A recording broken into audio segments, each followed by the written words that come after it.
Bon, on se maquille hein, par rapport à week-end.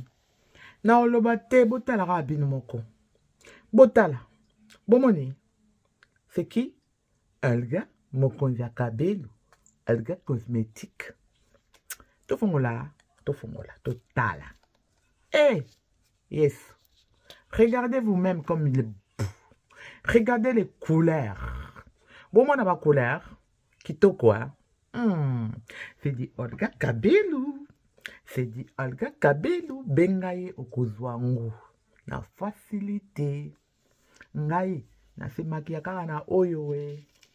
Ils sont moins chers. Et puis ils ont des connaissances moi aussi. Olga Cosmétique. Moi.